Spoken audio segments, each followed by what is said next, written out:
The Valorian Grand Armada emerged from hyperspace at the edge of Earth's solar system. 800 warships materialized in perfect formation, their hulls gleaming under the distant light of Sol. It was a sight that had brought 300 worlds to their knees over 8,000 years of tight place. Conquest. Admiral Cathros stood on the bridge of his flagship, the Eternal Dominion. His forearms crossed over his armored chest as he surveyed the primitive system before him. Earth hung in the distance, a blue marble of insignificance. The humans had rejected the Empire's generous offer of submission. Now they would learn the price of defiance. Scan for their defense fleet, Cathros commanded. His tactical officer worked quickly at her console. Admiral, I'm detecting 47 vessels holding position near the fourth planet. They appear to be waiting. Cathros felt his secondary jaw twitch in amusement. 47 ships against 800. These humans were either incredibly brave or incredibly stupid. In his experience, primitive species were usually the latter. Open a communication channel, he ordered. The view screen flickered to life, showing a human female in a simple blue uniform. She had dark hair tied back and calm eyes that showed no fear. The nameplate on her uniform read Admiral Chen. I am Admiral Cathros of the Valorian Empire, he announced. You have refused the Emperor's mercy. You now face the consequences. Surrender immediately, and your species will be granted the honor of serving the Empire. Resist, and you will be eliminated. You have one standard cycle to comply. Admiral Chen smiled slightly. It was not the expression of terror Cathros expected. Instead, she looked amused. Admiral Cathros, thank you for the formal introduction and the warning, she said in perfect Valorian. We appreciate the 24-hour notice. However, we must respectfully decline your offer. Cathros leaned forward. You understand the situation? We have 800 warships. You have 47. This is mathematics, not negotiation. Oh, we understand perfectly, Chen replied. Mathematics is important, but so is context. We do have a request, though. Speak. We'd like to use these 24 hours for administrative purposes. Paperwork, final checks, that sort of thing. Would you mind terribly if we took the full cycle before we begin? Cathros was confused. Administrative purposes? What kind of military force worried about paperwork before annihilation? Still, their compliance with the time frame was acceptable. Perhaps they were preparing to evacuate their leadership. It didn't matter. He would grant them this small dignity. You have 24 standard hours. Use them wisely. Perhaps to say goodbye to your families. He cut the transmission. Admiral, his tactical officer, Ciara, spoke up. Should we advance to optimal firing range? No. Let them have their time. It changes nothing. The Valorian fleet settled into a waiting position. Around the bridge, officers began their routine preparations for battle. But Ciara noticed something unusual on her scanners. Admiral, the human vessels... They're not mobilizing. Explain. They're maintaining their current positions. Shields are down. Weapons are cold. They're just sitting there. Cathros walked to her station and examined the readings himself. She was right. The human fleet showed no signs of preparing for combat. Instead, the ships seemed to be broadcasting signals to each other. What are those transmissions? He asked. Ciara filtered through the data. It appears to be entertainment signals, sir, and food preparation indicators. They're having some kind of social gathering. What? Cathros stared at the screen. They're having a party? Not exactly, sir. The signals suggest they're watching historical recordings. Multiple ships are synchronized to the same broadcasts. Cathros felt a strange unease. In 2 centuries of conquest, he had never encountered a species that responded to military ultimatums with viewing parties. Fear he understood. Defiance he understood. But this casual indifference was new. Monitor their activities, he ordered. Inform me of any changes. Over the next several hours, the Valorian bridge crew watched in confusion as the human fleet continued its strange behavior. The ships remained in loose formation, shields down, while their crews appeared to be engaged in what could only be described as relaxation. Ciara, being more curious than most Valorians, decided to intercept some of the broadcasts. What she found made her deeply uncomfortable. The humans were watching videos of war. Not glorious conquests like Valorian historical records, but detailed analyses of combat. She saw images of naval battles on water, aircraft dogfights in atmosphere, ground combat in various terrains. The recordings showed humans fighting humans in countless configurations.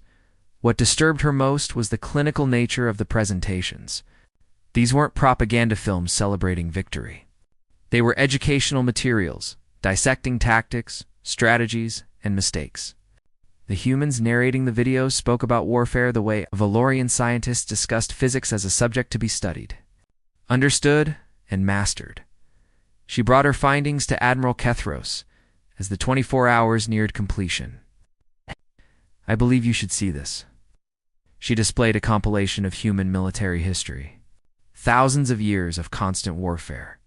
Weapons that evolved from rocks to nuclear devices. Tactics that adapted to every environment, sea, air, space. "These humans," she said quietly, "they've been fighting wars since before our empire existed. Not conquest wars like ours. Survival wars. Against each other." Kethros watched the images with growing unease. The Valorian Empire had perfected one form of warfare, overwhelming force applied through superior numbers and technology.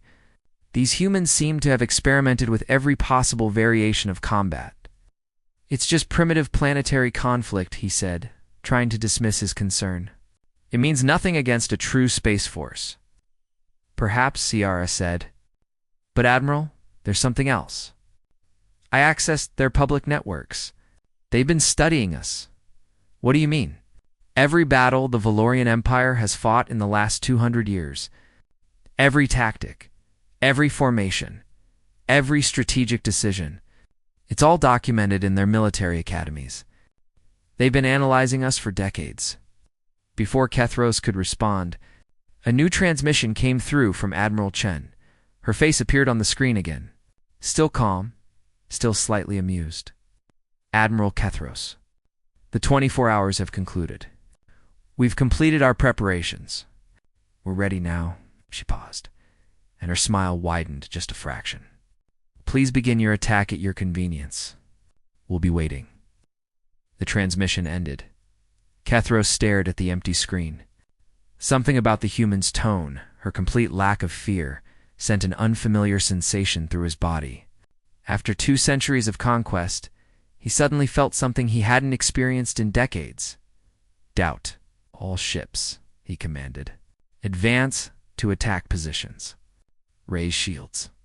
Charge weapons." The Grand Armada began its approach toward Earth. Behind them, 47 human vessels finally activated their shields. Ciara gasped at her console. "Admiral, those power readings, ... what about them?" "Each human ship. They're individually generating power equivalent to our battlecruisers." "How is that possible from vessels that size?" Kethros didn't answer.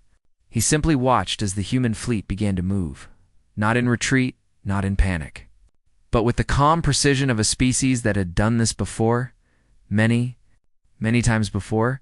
The Galactic Empire confronted the Terran fleet. Humanity smiled in amusement. #. Part 2.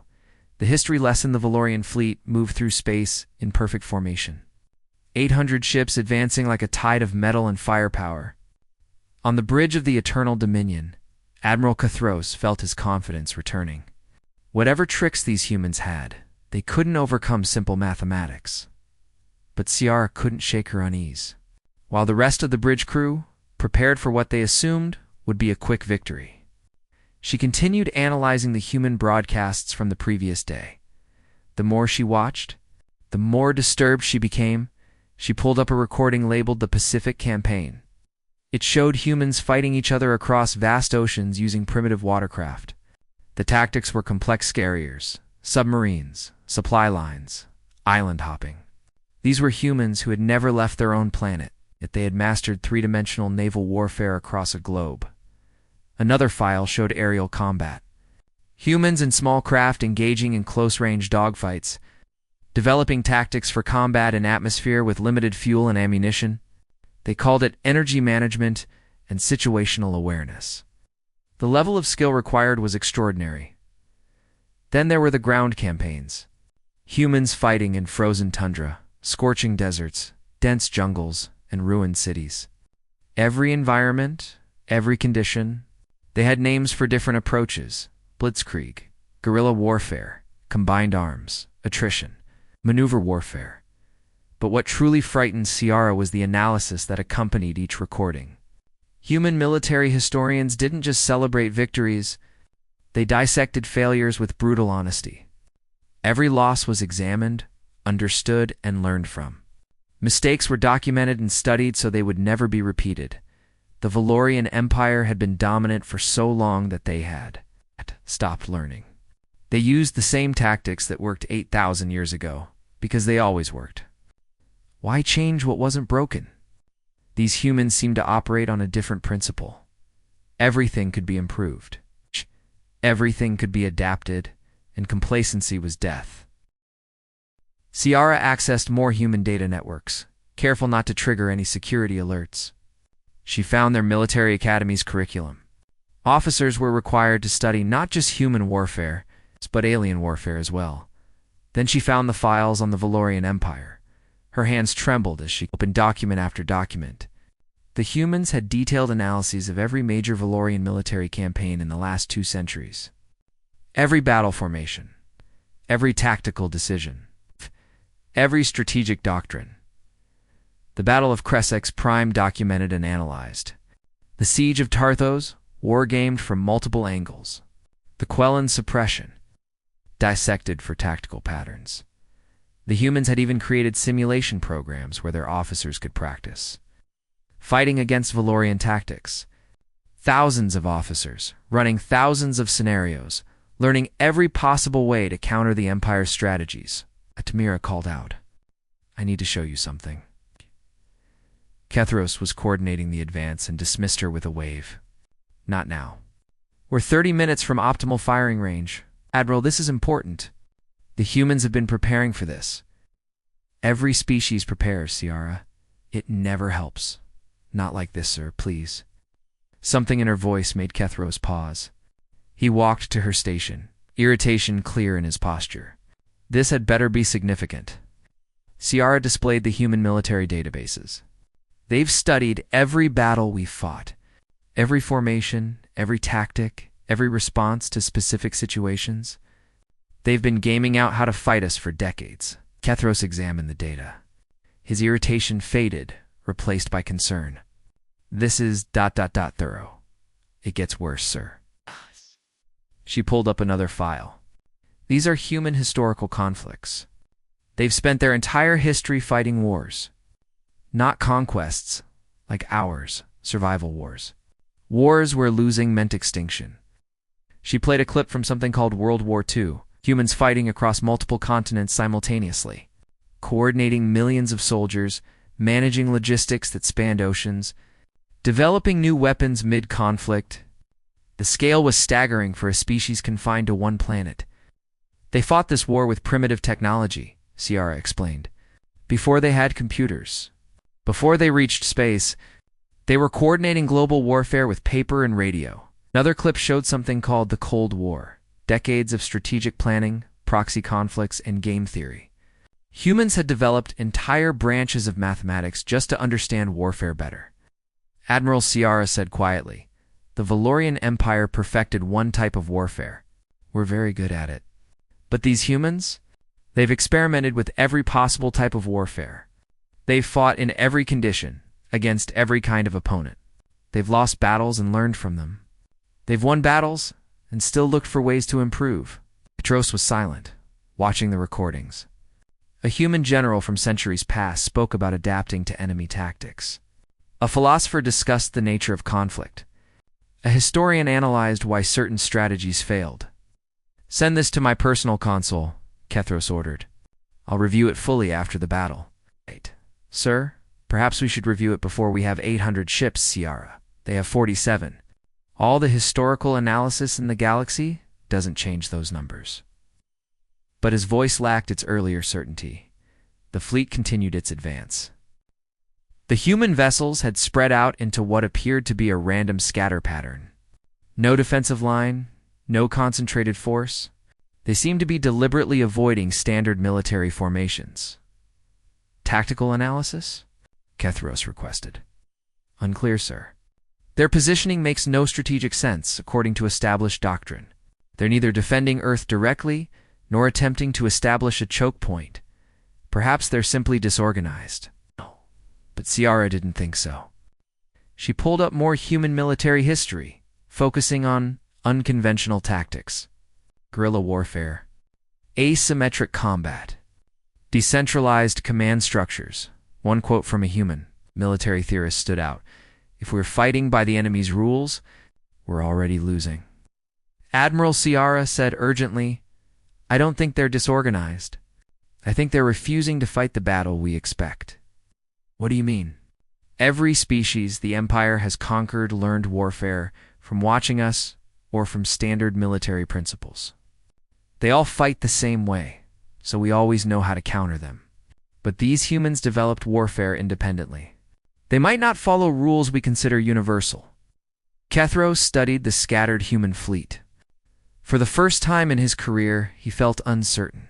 All ships proceed with caution. Maximum shields. Maintain tight formation. A new transmission came from Admiral Chen. Her face appeared calm, almost serene. Admiral Kethros, before we begin, I want you to know we respect the Valorian Empire's military traditions. You've been dominant for 8,000 years. That's impressive. She paused. But dominance makes you predictable. And predictable opponents are the easiest to defeat. The transmission ended. Sir, they're moving, the tactical officer announced. The human ships burst into motion, but not toward the Valorian fleet. They accelerated in different directions at different speeds. With no apparent coordination, lock weapons on the nearest vessels, Kethros commanded. Sir, but they're executing random evasive maneuvers. Our targeting computers can't establish reliable firing solutions. They're just flying around randomly. Manual targeting, then. But as the Valorian fleet attempted to engage, the human vessels continued their chaotic dance. They weren't flying randomly, Ciara realized. They were flying unpredictably. There was a difference. Random motion follows no pattern. Unpredictable motion follows a pattern you can't recognize until it's too late. Then the first Valorian ship exploded. Report, Kethros shouted. Unknown weapon impact. The signatures don't match any known ordnance. More explosions rippled through the Valorian formation. Ships weren't being hit by visible weapons. Something else was out there. Admiral Ciara said, her voice tight with fear. I think we just learned why they asked for 24 hours. Explain. They weren't doing paperwork. They were preparing the battlefield, as if to confirm her words. Space around the Valorian fleet began to light up with thousands of small detonations, mines, drones, weapons platforms disguised as debris. The humans hadn't brought 47 ships to fight 800. They'd brought an entire chessboard. And the Valorians had just walked into a carefully prepared trap. Admiral Chen's face appeared again on the view screen. Still calm. Shall we begin the real fight now, Admiral Kethros? The Galactic Empire confronted the Terran fleet. Humanity smiled in amusement. Part 3. The Unconventional Engagement. Valorian Grand Armada was burning. Admiral Kethros gripped the command rail as another explosion rocked his flagship. 23 ships lost in the first 10 minutes. Not to direct combat, but to weapons that seemed to appear from nowhere. Scatter pattern Delta. He commanded, break formation and eliminate those weapons platforms. The Valorian fleet fragmented, ships peeling away to hunt down the sources of the attacks. It was exactly what their doctrine demanded. Identify the threat, eliminate it. Restore order. It was also exactly what the humans wanted. The moment the Valorian formation broke apart, 47 human ships struck. They came in fast, not in formation, but in coordinated chaos. 3 ships would converge on a Valorian vessel from different angles, fire, then scatter before return fire could be established. They're using hit-and-run tactics, the tactical officer reported. They won't engage directly. Ciara watched her screens in horrified fascination. The humans were fighting like they were the smaller force because they were. But instead of accepting a conventional battle they couldn't win, they were simply refusing to fight one. A Valorian destroyer tried to pursue one human ship. The human vessel led it straight into a cluster of what appeared to be debris. The debris came alive autonomous drones that latched onto the destroyer's hull and detonated. The destroyer's shields held, but the blast disrupted its sensors long enough for 2 more human ships to rake it with focused fire. "This isn't warfare," Kethros growled. "This is ambush tactics."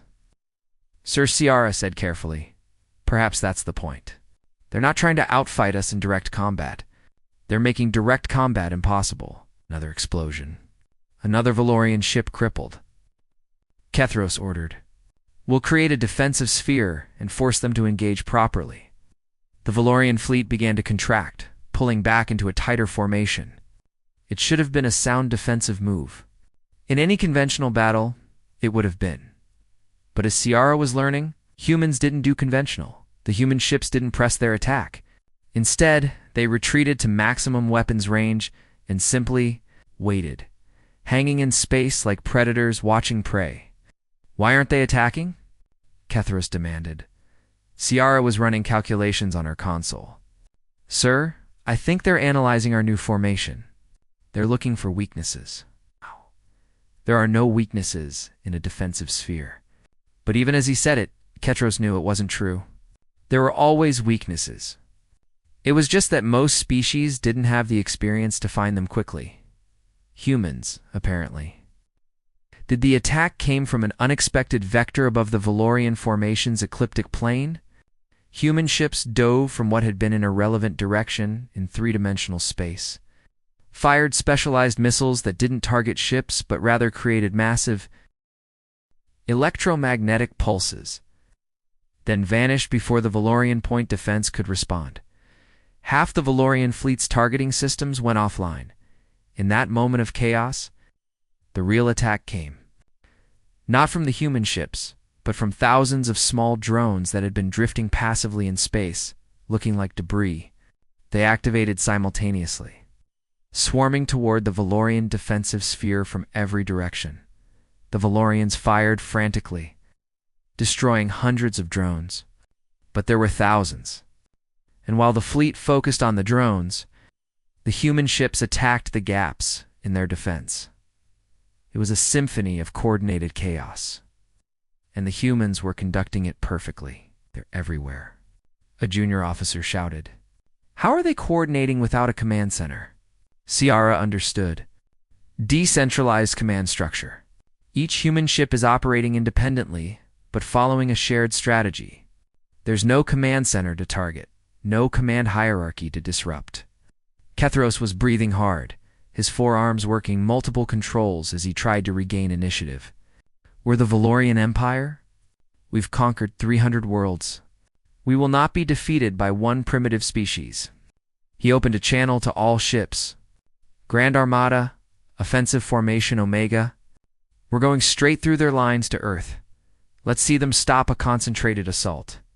The Valorian fleet surged forward as one massive spearhead. It was the Empire's signature move, overwhelming force applied to a single point. It had broken planetary defenses for millennia. The human ships scattered before them, avoiding contact. For a moment, it seemed like Kethros' strategy was working. The path to Earth lay open. Then Ciara saw it. "Admiral, wait. It's a trap. They're letting us through. They want us to commit to this course." But it was too late. The Valorian fleet was already accelerating, momentum carrying them forward. And as they passed through the area the humans had abandoned, the trap sprang shut. Not with weapons, but with something far more devastating. Every ship in the Valorian advance suddenly lost communications with each other. Their quantum entangled, systems unhackable, unbreakable by any known technology simply stopped working. "What's happening?" Kethros demanded. "They're jamming us," Ciara reported. But that's impossible. Our communication technology is quantum-based. It can't be jammed. Apparently, the humans didn't know that, a dry voice said over the emergency backup channel. It was Admiral Chen, or we knew it, and found a way anyway. One of those two options. Kethros stared at the view screen in disbelief. The human commander appeared completely relaxed, as if she was discussing weather rather than warfare. How? He asked simply. You've used the same communication technology for 8,000 years? Chen replied. It's excellent technology, very secure, but predictable. We've been studying your public broadcasts for decades. Once we understood the principles, we found the weaknesses. Not in the technology itself, but in how you use it. Around them, the Valorian fleet was in chaos. Ships were colliding as they tried to maneuver without coordination. The tight formation that was their strength had become a liability. The human ships moved in, precise and deadly. They weren't trying to destroy the Valorian ships. They were disabling them, targeting engines, weapons, shields, surgical strikes that left the ships intact but helpless. Ciara pulled up casualty reports. 50 Valorian ships destroyed, over 200 disabled, and the humans had lost. 3 ships. 3, Admiral, she said quietly. We're losing. Kethros wouldn't accept it. Couldn't accept it. The Valorian Empire didn't lose. Not to upstart primitives. Not to anyone. All ships. Emergency scatter pattern. Every vessel for itself. Engage targets of opportunity. The fleet broke apart completely, each ship now fighting its own battle. It was the ultimate admission that coordinated tactics had failed. The human ships adapted instantly. They formed small hunter groups, each group targeting individual Valorian vessels. They moved like predators who had done this 1,000 times before. Because Ciara realized with growing horror, they had, not in space, but they'd fought this exact type of engagement countless times in their own history. Small unit tactics. Asymmetric warfare. Making the enemy's size and strength meaningless through superior adaptability. Admiral. Chen's voice came over the channel again. Admiral Kethros, we can stop this now. You've lost 200 ships. Your fleet is scattered and confused. We don't want to destroy you. That was never our goal. Then what is your goal? Kethros asked, his voice hollow. To teach you something important? To show you that the galaxy is bigger than you thought? That there are species out here who didn't learn warfare from you, who developed their own methods, their own thinking. Kethros looked at his tactical display. The truth was undeniable. His Grand Armada was being systematically dismantled by a force 1/20th its size. What do you want? He asked. Right now? We want you to understand us. Really understand us. Chen paused. You've never fought a species that spent 10,000 years learning how to survive by any means necessary. You fought species who learned war from watching you. We learned war from fighting each other. And humans, Admiral, are very, very good at learning. Another Valorian ship went dark on the display. Stand down, Chen said gently. Save your people. There's no shame in recognizing when you've met something unexpected. Kethros looked at Ciara. She nodded slowly. The battle was lost. Not through weakness, but through encountering something completely outside their experience. All ships, Kethros said quietly, cease fire. Defensive positions only. The killing stopped. The human ships pulled back but maintained their positions, watchful and ready, in the silence that followed. Kethros finally asked the question that had been growing in his mind since the battle began. Who are you people? Admiral Chen smiled that same gentle, amused smile from their first conversation. We're humans, Admiral. We're the species that learned to survive by never assuming we were the strongest, the smartest, or the safest. We're the species that turned survival into an art form. She leaned forward slightly. And we've been waiting to meet you for a very long time. The Galactic Empire. Confronted the Terran fleet, humanity smiled in amusement. Part 4. The Paradigm Shift. Valorian High Command's message arrived 3 hours after the ceasefire. It was marked with the highest urgency codes. Delivered directly to Admiral Kethros, through quantum-encrypted channels that even the humans couldn't intercept. Kethros read it in private, his face growing paler with each line. Admiral Ciara approached carefully. "What are our orders?" Kethros looked up at her, and for the first time in their 20 years of service together, she saw genuine fear in his eyes. 3 more human fleets have appeared at our border systems, each one comparable in size to the force we encountered here. Are they attacking? No, they're just... waiting. Broadcasting the same message at all 3 locations. We mean no harm. We're here to talk. He set down the tablet.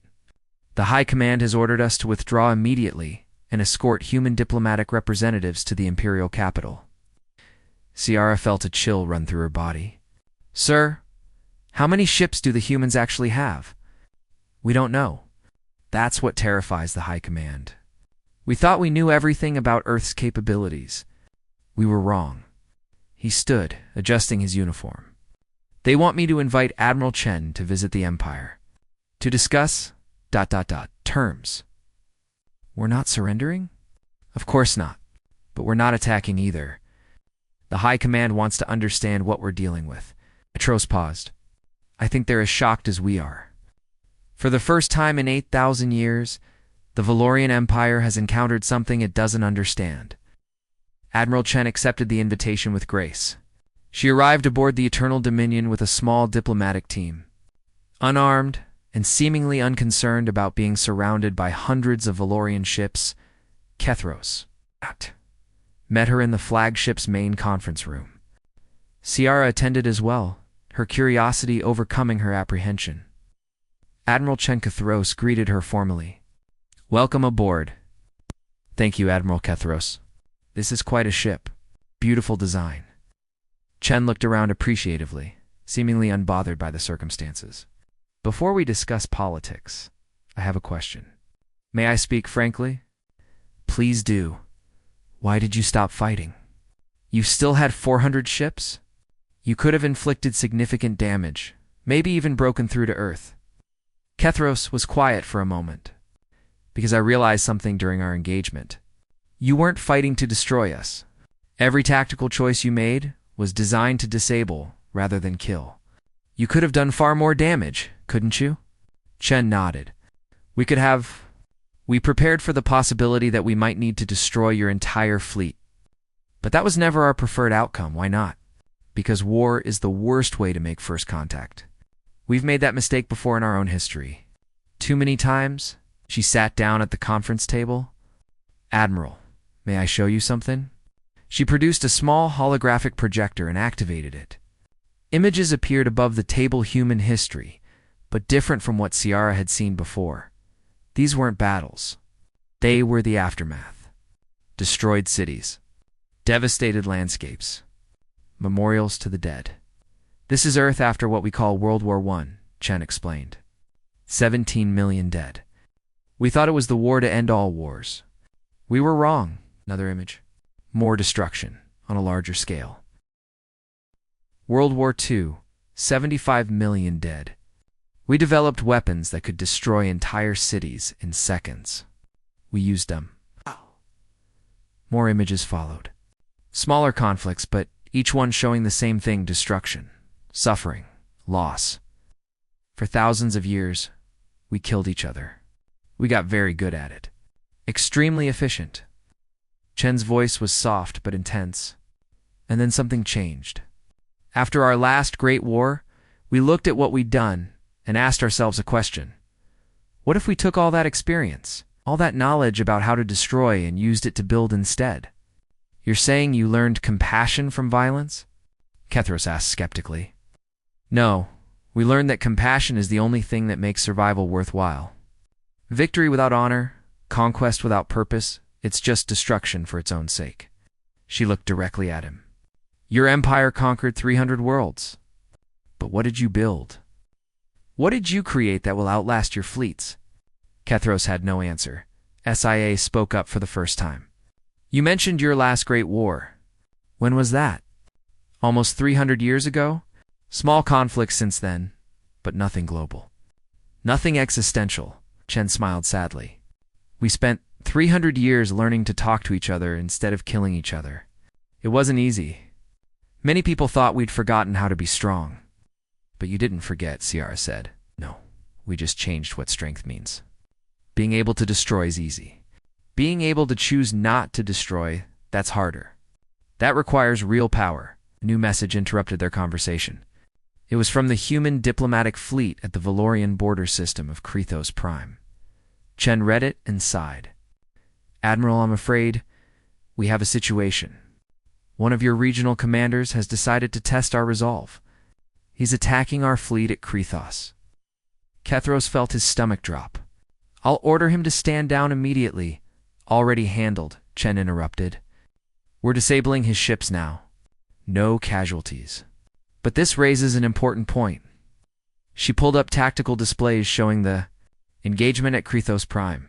The human fleet was systematically neutralizing Valorian vessels with the same surgical precision. They demonstrated at Earth. Empire has a problem, Chen said bluntly. You've been dominant for so long that some of your people can't imagine defeat.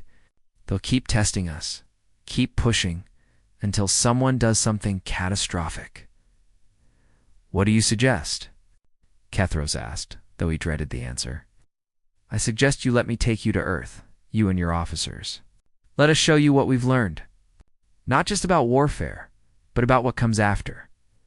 After the fighting stops, that's the hard part, Admiral. Anyone can destroy. Building something better takes real courage. Kethros looked at Ciara. She gave a slight nod. What choice did they have? Very well. We'll accompany you to Earth. The journey took 2 days. During that time, Chen arranged for Kethros and his officers to access human databases, not military secrets. History, philosophy, art, science, .sia are spent those 2 days immersed in human culture. She watched documentaries about their wars and their peace treaties. She read their philosophers, from ancient thinkers to modern ethicists. She studied their approach to conflict resolution, their emphasis on learning from mistakes.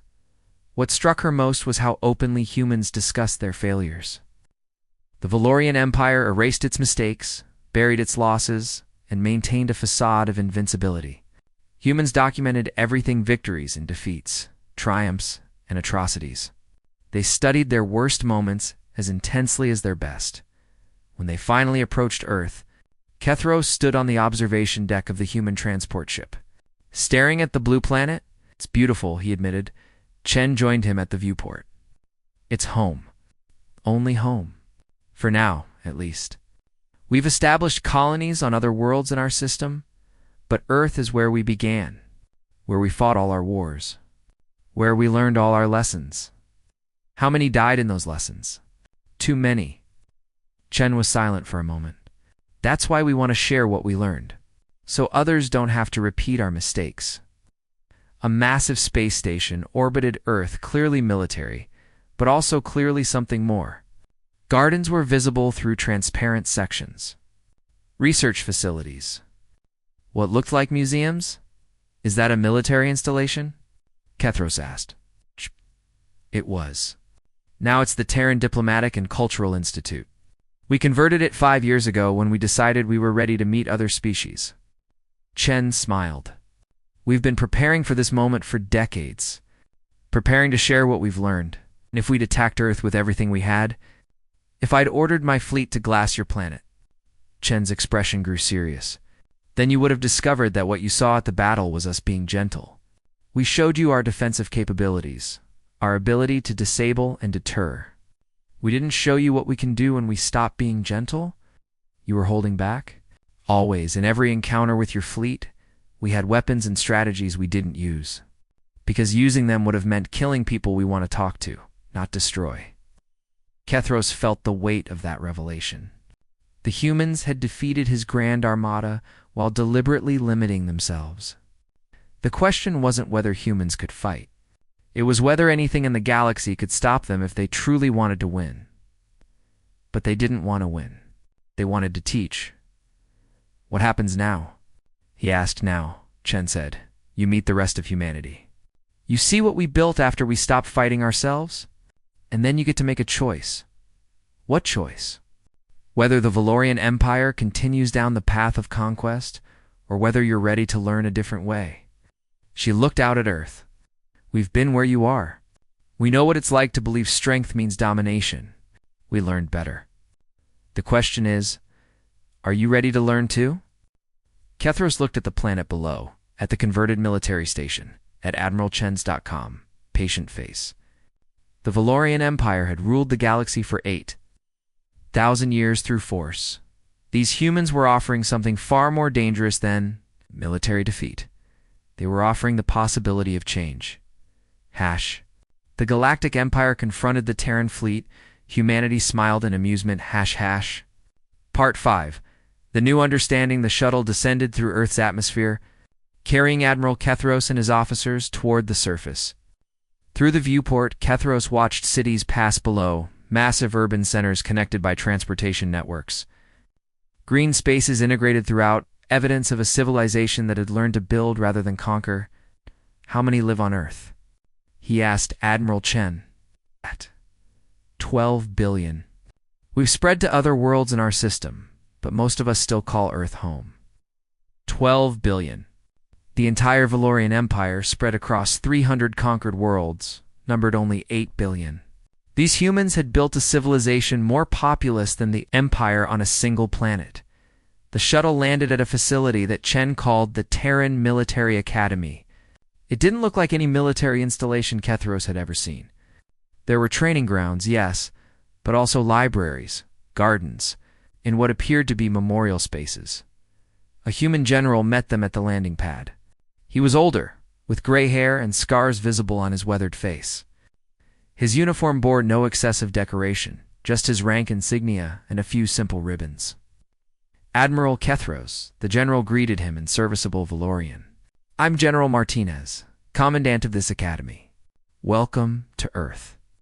Thank you for your hospitality, Kethros replied carefully. They walked through the academy grounds. Young humans in training uniforms practiced various skills: physical combat, tactical simulations, crisis management. But Kethros noticed something unusual. Between the combat exercises, there were classes in history, ethics, and what appeared to be diplomatic protocol. Your warriors study philosophy? Kethros asked. Our officers study everything, Martinez replied. Combat is only one tool. Understanding when not to use it is equally important. They entered a building that housed what Chen called the Hall of Lessons. Inside, Kethros found himself in a vast museum dedicated to human military history. But unlike Valorian military museums, which celebrated only victories, this place documented everything. The first exhibit showed ancient warfare, primitive weapons, tactical maps from conflicts thousands of years old. Each display included not just what happened, but what was learned. This is the Battle of Canny, Chen explained, pointing to a tactical map. Over 2,000 years ago, a smaller force defeated a larger one through superior tactics. We still study it today. You celebrate a battle from 2,000 years ago? We don't celebrate it. We learn from it. The commander who won that battle understood something: fundamental numbers don't guarantee victory. Smart planning does. They moved through the exhibits.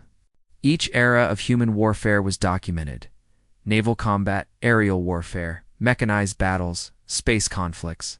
But interspersed with the victories were displays showing defeats, massacres, and strategic failures.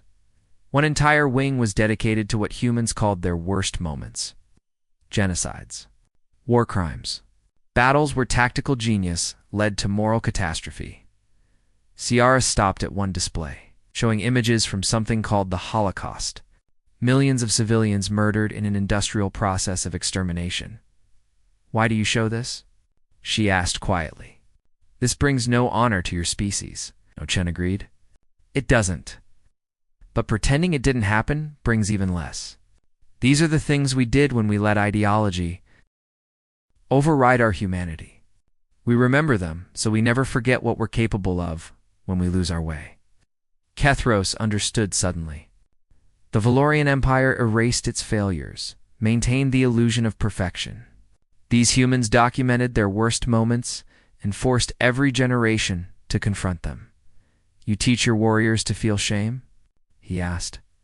We teach them to feel responsibility, Martinez corrected. There's a difference. Shame paralyzes. Responsibility motivates change. They continued to another section, one that made Kethros stop in surprise. It showed Valorian military campaigns. Every major battle the Empire had fought in the last 2 centuries was documented here, analyzed in detail. Been studying us, Kethros said. For decades, Chen confirmed. When we first detected Valorian transmissions, we knew we'd eventually meet you. So we did what we always do. We studied, we analyzed, we prepared. You prepared for war. We prepared for contact. War was only one possibility. She gestured to another display. We also prepared diplomatic protocols, trade frameworks, cultural exchange programs. We hoped we wouldn't need the military options. But we're human, we prepare for everything. Martinez led them to a simulation room. Inside, young human officers were running tactical exercises. But these weren't simple combat scenarios. They were complex situations involving multiple species, political considerations, ethical dilemmas. One scenario had the cadets trying to resolve a conflict between 2 alien species without military force. Another involved evacuating civilians from a war zone while under attack. A third required negotiating a peace treaty while maintaining military readiness. This is how you train warriors? Kethros asked. This is how we train leaders, Martinez replied. Combat is the last resort. These cadets learn 100 ways to solve problems before they learn to fight. But they do learn to fight, of course. Because sometimes all the diplomacy in the universe fails, and then someone needs to stand between civilization and chaos. Martinez looked at Kethros directly. But we teach them that every time they resort to violence, even justified violence, it represents a failure of all the other options. They spent the next 3 days on Earth. Chen showed them human cities, where multiple cultures existed side by side.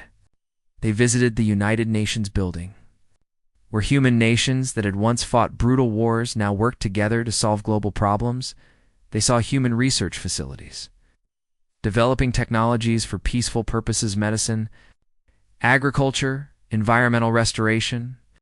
They met human artists, scientists, and philosophers who had never held a weapon but were considered as important to human civilization as any soldier. On the 3rd night, Kethros and Ciara stood on a balcony overlooking one of Earth's great cities. The lights stretched to the horizon, billions of humans living their lives beneath those lights. What are you thinking? Ciara asked her commander. I'm thinking that we were wrong about everything, Kethros said quietly. The Valorian Empire believed that strength meant conquest, that the strong must dominate the weak. That peace was just the pause between wars, and now I'm looking at a species that could probably conquer half the galaxy if they wanted to. But they don't want to. They want something harder than conquest. He paused. They want to build something that lasts. Admiral Chen joined them on the balcony, carrying 3 drinks. She offered them to her guests. Traditional human beverage, called tea. It won't hurt you, I promise. Kethros accepted the warm cup. I need to ask you something, Admiral. Why show us all this? Why not simply defeat us and impose your terms? Because that's what the Valorian Empire would do. Impose terms. Force compliance. And in a generation, when you'd rebuilt your strength, you'd try again. We don't want temporary peace enforced by fear. We want understanding. Real understanding. You think understanding is stronger than fear? I know it is. Fear keeps enemies apart. Understanding brings people together. Looked out at the city. Every one of those lights represents a human life. People going home to their families, working jobs, raising children, pursuing dreams. They're not thinking about war or conquest. They're thinking about tomorrow. The Valorian Empire has subjects, not citizens, Ciara said softly. We rule them, but we don't know them. And that's why your empire is brittle, Chen said. It's built on force. Force is powerful, but it's also fragile. It only works until someone stronger comes along, like humans, Kethros said. No, like anyone who decides they've had enough. Your 300 conquered worlds, How many of them stay loyal because they want to, versus because they're afraid to leave? Kethros had no answer. He'd never thought about it before. What do you want from the Valorian Empire? He asked finally. Nothing you're not willing to give, Chen replied. We want you to take what you've learned here back to your people. We want you to ask yourselves if conquest is really what you want, or if there's something better you could build. The High Command will never agree to abandon conquest. It's who we are. It's who you were, Chen corrected. Who you become is your choice. We can't make that choice for you. We can only show you the possibilities. Martinez approached them, carrying a data tablet. Admiral Kethros, I've prepared something for you to take back to your empire. A complete archive of human military doctrine, tactical innovations, strategic principles, everything we've learned. Kethros stared at the tablet in shock. You're giving us your military secrets? We're giving you our knowledge, Martinez said. What you do with it is up to you. Use it to conquer more worlds if you want. But we hope you'll use it to build something better. Because knowledge shared grows stronger, because isolated thinking leads to stagnation, because ... Martinez smiled. Because if you're going to be our neighbors in this galaxy, we'd rather you be smart neighbors than ignorant ones. The next morning, Kethros prepared to return to his fleet. Admiral Chen accompanied him to the shuttle. What will you tell the High Command? She asked. The truth. That we encountered a species that defeated us through superior preparation, tactics, and adaptability. That they chose mercy when they could have chosen destruction. And that they offered us something more dangerous than any weapon. What's that? The possibility of change. Kethros looked at Chen seriously. The Valorian Empire has been the same for 8,000 years. That's our strength and our weakness. You humans change constantly, adapt endlessly. You're never the same species twice. And that scares you? It terrifies me. But it also gives me hope. He paused. Some Valorians will refuse to change. They'll see your mercy as weakness. We know. That's why our fleets remain at your borders. Not to threaten, but to remind. And if the Empire chooses to continue as it was, then we'll be here. Watching, waiting, hoping you choose differently. Chen extended her hand in the human gesture of greeting. But we believe you will. Because you're not so different from us. You're survivors too. You've just forgotten that survival means more than conquest. Kethros took her hand. Thank you, Admiral Chen, for the lesson. Thank you for being willing to learn. The shuttle lifted off, carrying Kethros back to his fleet.